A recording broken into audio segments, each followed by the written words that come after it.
Assalamualaikum warahmatullahi wabarakatuh. Selamat pagi anak-anak. Bagaimana kabarnya? Semoga selalu sehat ya. Hari ini mapelnya mikrobiologi. Kemarin dalam minggu ini juga sudah membahas tentang mikologi jamur ya, sampai pemeriksaannya. Nah, tinggal praktiknya saja. Untuk itu, untuk pertemuan hari ini kita sudah berganti materi, yaitu isolasi dan identifikasi bakteri bagian 1. Baik, sebelum kita mulai, marilah kita berdoa dahulu. Semoga ilmu yang kita dapatkan bisa bermanfaat. Berdoa dimulai.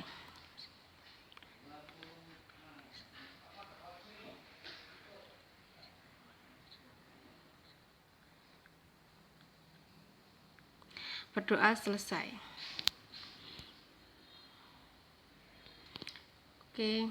Nah, isolasi dan identifikasi bakteri digunakan untuk, jadi isolasi dan identifikasi itu sebenarnya bahasa lainnya kultur ya. Kalau mungkin kalian apa sih maksudnya isolasi itu, maksudnya kita mencari tahu bakterinya dari orang ini sakit, kemudian kita kultur untuk mencari tahu bakterinya apa yang menyebabkan penyakit tersebut.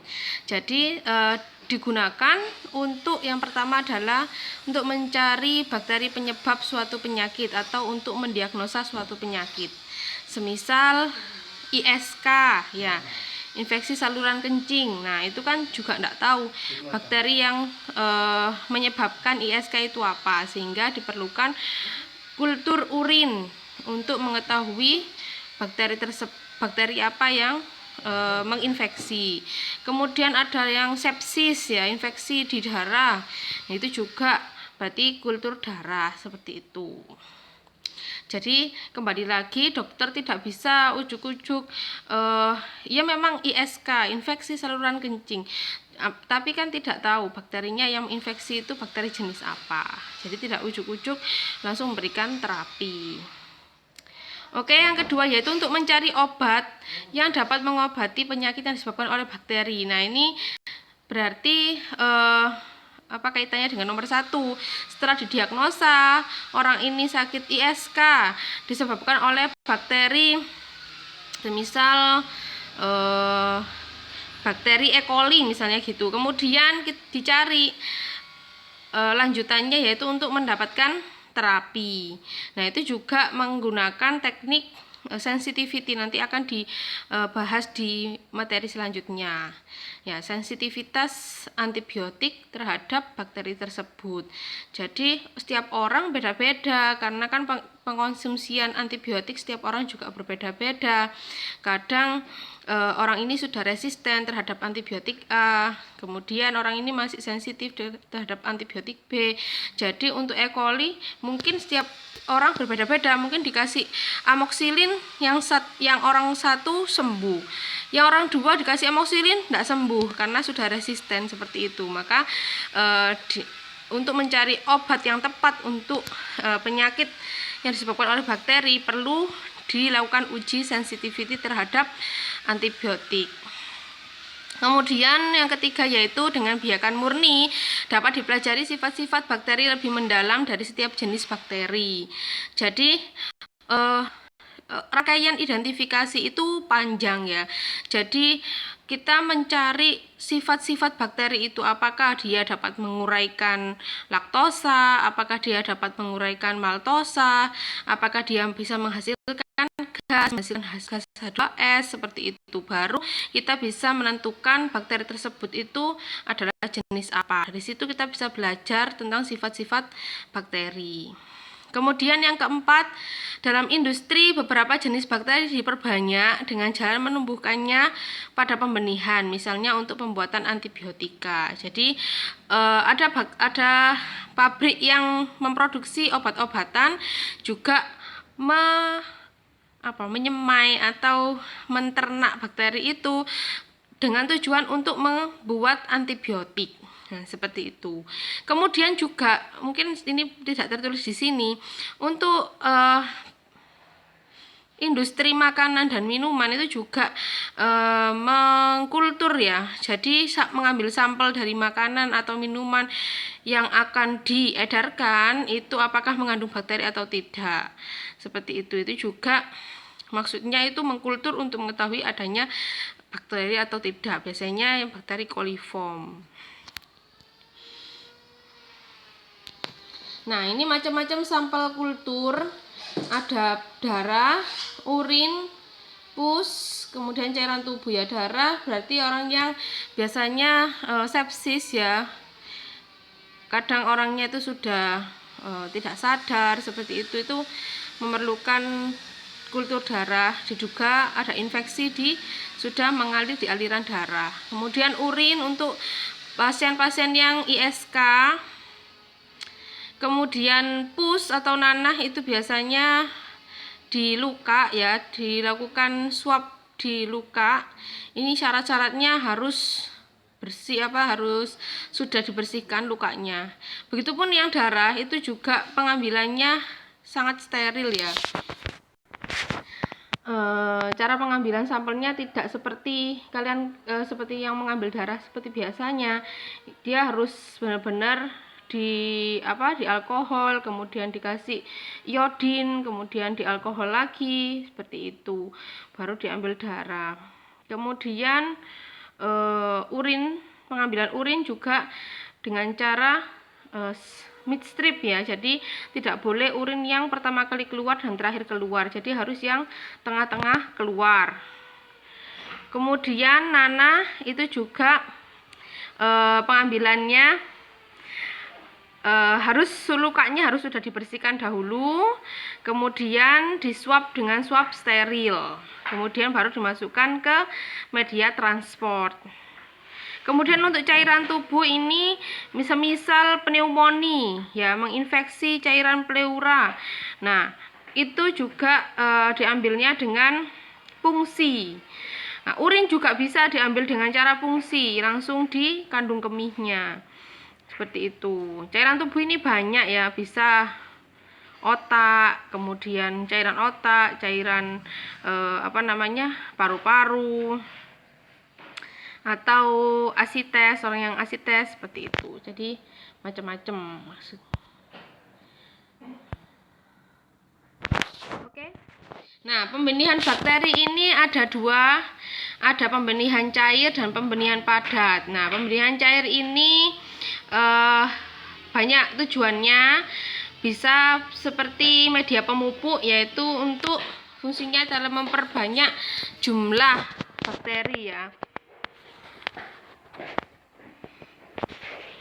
Memperbanyak jumlah bakteri itu di media pemupuk. Kemudian untuk untuk melihat adanya pergerakan bakteri itu menggunakan media semi solid ya, semi padat.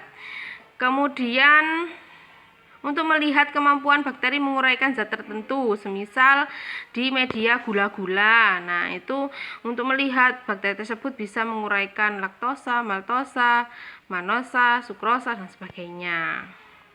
Kemudian untuk pembenihan padat, nah tujuannya adalah dia bisa membuat biakan murni gitu. Jadi semisal dari sampel urin gitu, kemudian ditanam di media padat, kemudian nanti akan tumbuh beberapa koloni. Nah, beberapa koloni itu lain warna, lain bentuk, itu sudah lain jenis bakterinya.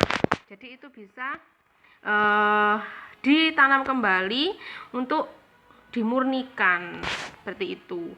Kemudian mengamati koloni bakteri. Jadi kalau di media cair dia hanya biasanya timbul perubahan warna atau menjadi keruh gitu aja untuk melihat adanya pertumbuhan bakteri. Tapi kalau di media padat dia akan tumbuh koloni. Nah, koloni ini bisa diamati sehingga seperti yang di nomor 1 tadi ya, menentukan biakan murni, lain jenis, lain warna, lain bentuk, itu sudah beda jenis bakterinya ya.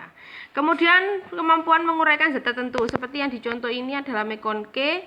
Nah, Meconicae ini warnanya awalnya kuning menjadi pink. Nah, ini bisa menguraikan laktosa, berarti bakterinya seperti itu. Jadi ada indikator di dalam media padat untuk mengetahui jika bakteri tersebut dapat menguraikan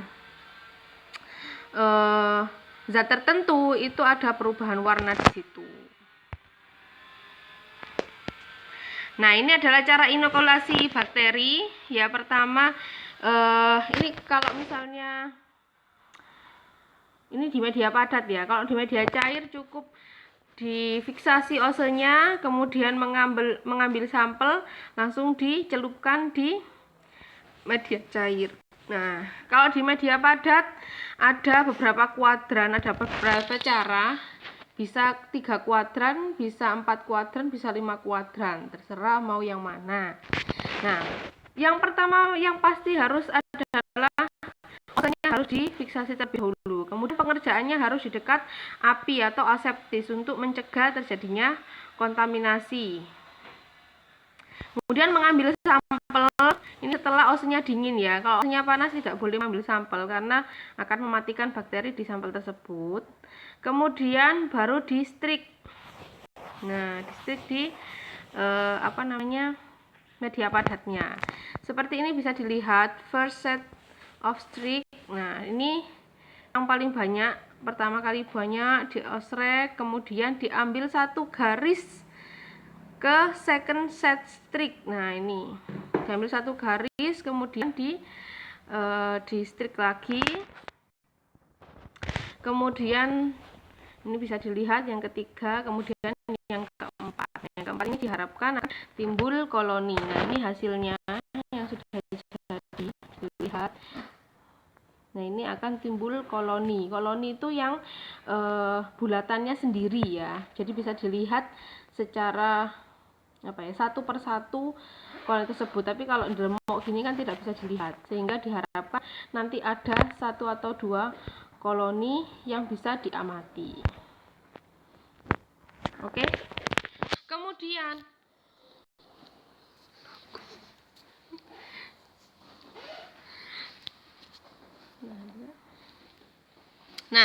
kemudian setelah diinokulasi, ditaruh di mana? Di inkubator ya. Di inkubator ini adalah faktor-faktor lingkungan terhadap pertumbuhan bakteri. Yang pertama, suhu. Nah, pada umumnya bakteri mempunyai suhu optimum 37 derajat Celcius pada umumnya. Tapi waktu kelas 1 kalian sudah belajar, bakteri itu bermacam-macam. Ada bakteri yang psikrofil, ada psikrofil, kemudian ada termofil, ada normofil. Nah, ini tapi pada umumnya kan bakteri itu kan normofil, sehingga suhu optimumnya adalah 37 derajat Celcius. Tapi kita harus wajib tahu dulu bakteri ini sifatnya seperti apa gitu. Sehingga kalau di inkubator biasanya di set suhu inkubatornya adalah 37 derajat Celcius, dieramkan selama 24 jam, minimal 18 jam. Itu biasanya sudah tumbuh, maksimum 24 jam. Oke. Kemudian yang kedua adalah kelembapan. Semua bakteri tumbuh baik pada media yang basah dan udara yang lembab. Nah, makanya medianya ditaruh di agar ya. Itulah kenapa pakai agar-agar. Jadi agarnya itu sebagai untuk kelembapannya. Tapi isinya apa sebenarnya? Itu sudah kalian pelajari juga di media pembiakan bakteri ya. Isinya kan ada kaldu, kemudian ada nutrisi-nutrisi untuk bakteri, kemudian ada zat-zat yang akan diuraikan oleh bakteri seperti laktosa, ada manosa, kemudian ada yang media diperkaya seperti tambahi darah, tambahi coklat, seperti itu. Kemudian yang ketiga adalah cahaya. Sebagian bakteri tidak terpengaruh terhadap cahaya matahari, tapi ada beberapa spesies yang mati karena sinar ultraviolet. Nah, itulah kenapa pengeremannya ditaruh di dalam inkubator. Loh Bu, kalau misalnya ditaruh di luar gitu bisa tumbuh Bu? Bisa, tapi waktunya lebih lama biasanya. karena kan tidak disesuaikan kondisinya. Tapi kalau di inkubator sudah disesuaikan kondisinya. Kemudian keasaman atau pH. Nah, kebanyakan bakteri dapat tumbuh baik pada pH netral atau sedikit asam. Kembali lagi kelas 1 sudah diajari bahwa bakteri itu ada yang asidofil, ada yang alkafil, ada yang nitrofil. Jadi tapi pada umumnya memang pH-nya kebanyakan ya antara 6 sampai 7. Tapi dilihat dulu nanti biasanya di pembuatan media itu disesuaikan pH-nya. Ketika membuat media dicek dulu pH-nya berapa, disesuaikan dengan petunjuk atau instruksi dari media tersebut. Kemudian kebutuhan akan oksigen. Nah, bakteri mempunyai bermacam-macam karakter tentang kebutuhan oksigen. Ada bakteri aerob, ada anaerob, ada anaerob obligat, ada anaerob fakultatif, ada mikroaerofilik. Nah, kalau yang aerob, nah langsung aja dimasukkan ke inkubator. Tapi kalau yang anaerob berarti harus dimasukkan ke anaerobic jar ya. Jadi ada alat khusus, kemudian nanti ditumpuk di situ medianya, kemudian dikasih lilin, ditutup rapat. Nah, ketika lilinnya mati berarti oksigennya sudah habis dibuat pembakaran oleh lilin. Intinya di dalam anaerobic jar akhirnya tidak ada oksigen sama sekali karena bakterinya mintanya itu tidak mau kalau ada, nggak bisa tumbuh kalau ada oksigen. Contohnya apa? Coba tulis di kolom komentar ya. Bakteri-bakteri yang anaerob itu apa saja. Nah, kalau anaerob kalau mikroaerofilik ya bisa disesuaikan berarti oksigennya sedikit. Seperti itu. Oke. Tuh, sudah selesai. Baik.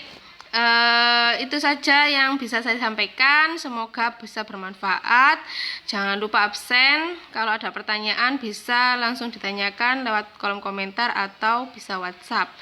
Terima kasih. Assalamualaikum warahmatullahi wabarakatuh.